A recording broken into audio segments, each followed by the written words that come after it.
안녕하세요. 대단히 반갑습니다. 끝과 시작, 풀지 못하는 자물쇠 정언아. 무엇이기 말했다 이제 끝이라고. 수많은 흰색 운동화가 사방에 흩어져 있었다.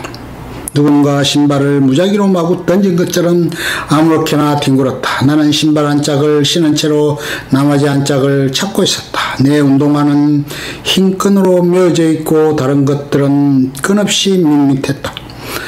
한쪽 다리로 휘청대며 끈이 있는 신발을 찾으려고 애썼다. 보이질 않았다. 한참을 두리번대는데 버스가 경적을 울렸다.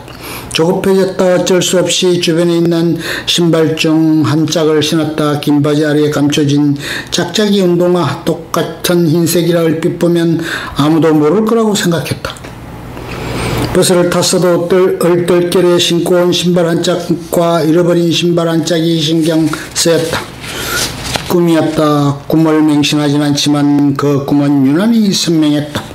스마트폰으로 꿈 해몽을 검색했다. 한쪽 신발을 잃는 꿈은 반려자의 죽음을 의미하고, 신발 한 짝을 다른 신발로 바꿔 신는 꿈은 새로운 사람이 생기거나 다른 직업이나 일을 가지게 되는 것이란다. 나도 모르게 눈물이 났다. 이미 잃어버린 반려자를 왜 다시 잃는다는 건가? 그를 잊으려고 노력하는 마음이 내 무엇이까지 파고 들어간 걸까? 잘못이라도 한 것처럼 그에게 미안했다. 이런 감정은 어디에서 생겨나서 갑자기 내게로 밀려오는 걸까? 얼마 전 시아버지의 부고를 문자로 받았다. 그가 없는 시간은 끈이 끊어진 곳이다. 어떻게 해야 할지 고민했다. 사람의 도리나 규범을 따져보자면 당장 달려가 며느리 역할을 하고 슬픔을 같이 나눠야 한다. 하지만 나는 시집 식구들과 연락이 끊긴 지 몇 해가 지났다. 모든 서류가 정리된 후에는 명절에만 연락이 오가다가 자연스럽게 멀어졌다. 나는 과거의 장소와 사람들을 마주하는 게 어려웠다.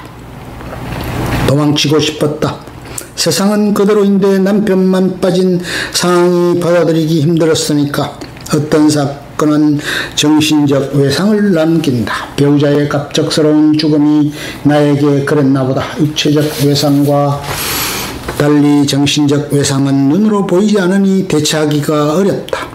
나만 알고 느끼는 것이라 고립감마저 느껴진다. 회복이 되었나 싶다가도 자잘한 기억이 떠오르면 한순간에 무기력해진다. 순간순간 무너지고 살아가기 위해 다시 일어난다. 큰형님에게 다음날 가겠다고 문자를 남겼다. 기차표를 예약하고 잠자리에 들려고 했지만 밤새 뒤척거렸다. 춥지도 않은 따신 날에 온몸이 춥고 욱신거렸다. 가슴에 통증도 느껴졌다.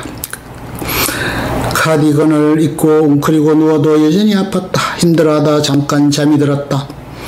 새벽 4시 37분 또 잠이 깼다. 거실로 나와 소파에 앉았다. 갑자기 울음이 터졌다. 내 몸 어딘가에 숨어있다가 불쑥 나와버렸다. 멈출 수 없었다. 숨이 멎을 것만 같아 가슴을 두드렸다. 울면서도 생각했다. 도대체 이 울음의 정체는 무엇일까? 도대체 왜 이리도 슬픈 걸까? 사무친다는 말 나는 싫어한다. 하지만 난 지금 사무쳤나 보다. 그 일이 그 사람이 나를 놓아주지 않는다. 어쩌면 내가 놓아주질 않는지도 모른다. 날이 밝아올 때까지 울다가 선명해지는 주변을 둘러보며 눈물을 닦았다. 차가운 물로 퉁퉁 부은 눈을 눌렀다. 다시 나는 원래의 고요한 나로 돌아와야 했다. 아이 앞에서는 감정에 휘둘리지 않는 강인한 내가 필요하니까 실컷 쏟아낸 후라 마음이 한결 가벼웠다. 구로역을 지나갔다. 연애할 때 자주 머물던 역이다. 지하철을 기다리며 둘이 같은 곳을 바라보곤 했다. 그의 팔에 팔짱을 끼고 기대에 있던 곳 저 지점 어딘가에 무언가 환영처럼 떠올랐다. 현실에는 그 남자도 그 여자도 없다. 우리가 없다는 걸 알면서도 닮은 사람이라도 찾듯이 둘러봤다. 찾을 수 없는 우리의 흔적을 찾으려고 애쓰다가 아이들에게 눈길을 돌렸다. 이 역에서 엄마랑 아빠가 많이 만나서 그 말을 하며 어색한 미소를 지었다. 아이들은 창밖으로 보이는 낯선 구로역 성광장을 유심히 바라봤다. 우리는 2층 곽으로 답사를 온 듯 했다. 부천에 있는 장례식장에 도착했다. 부처는 남편의 형제들이 사는 곳이라 언제나 그와 함께 오곤 했다. 모두 검은 옷을 입고 초췌해진 얼굴로 나를 맞아주었다. 형님이 먼 길 와줘서 고맙다고 내 손을 꾹 쥐었다. 시아버지에게 마지막 인사를 드렸다. 어찌된 일인지 눈물이 한 방울도 나오지 않았다. 이미 새벽에 다 쏟아부어 버렸어. 그런가 난감했다. 남편의 장례식 때 시아버지가 나를 꾸짖던 기억이 잠시 스쳐 지나갔다. 아들 앞세운 속상한 마음에 하는 말이라는 걸 알면서도 가슴에 박혀 쓰렸다. 그래도 마지막 인사를 드리러 온 게 다행이라 여겼다. 부디 거기서는 평안하시라고 말하고 돌아섰다. 장례식장을 나와 인천 가족공원에 갔다. 남편이 있는 주소는 만월당 2-8XX번이다. 단단한 유리로 박힌 아주 작고 네모난 공간이다. 그 안에는 봉화남과 액자가 놓여있다. 봉화남 안에는 잘게 부서져 가루가 된 그가 있고 액자 속에는 우리 가족이 환하게 웃고 있다. 맨 아래쪽에 자리한 그를 보려고 주저앉았다. 여전히 눈물이 나오지 않았다. 예전의 나와 달랐다. 그곳은 죽은 자들만 모여있어 조용했다. 침묵한 아빠와 마주 앉은 아이들은 어색한지 자꾸만 나를 돌아봤다. 다 같이 사진을 찍고 잘 지내라고 말하고는 되돌아섰다. 서울역에서 배를 채웠다. 헛헛함은 좀처럼 채워지지 않았다. 여기에서 더 채워야만 집에 갈 수 있을 것 같다. 아이들에게 근처에 남산이 있다고 말해주니 가고 싶다고 했다. 20대 때 서울역 근처에서 일한 적이 있었다. 퇴근 시간이면 그가 나를 기다렸다. 그와 같이 걷던 거리를 아이들과 걸었다. 서울로라는 구름다리가 보였다. 서울이 변했고 나도 변했다. 오랜만에 높은 구두를 신었더니 발이 아팠다. 공허를 경감시켜줄 아픔이 오히려 반가웠다. 케이블카를 타고 올라가 천천히 남산을 둘러봤다.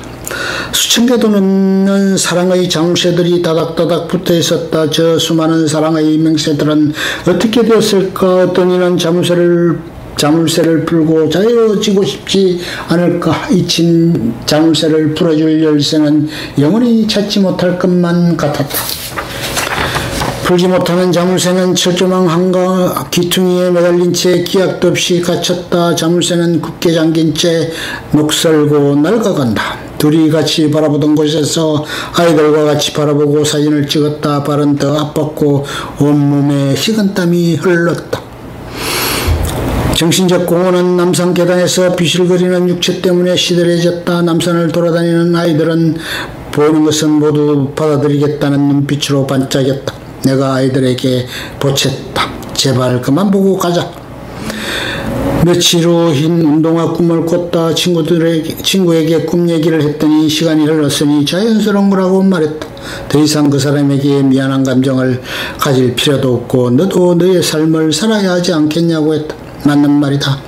새로운 사람도 만나고 좀 자유로워지라고도 했다. 고마운 말이다. 그래도 나는 여전히 그를 떨쳐낼 수 없다.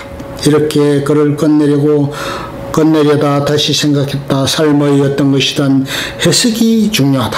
운동화 꿈이 글 쓰는 삶의 시작을 의미할지도 모른다.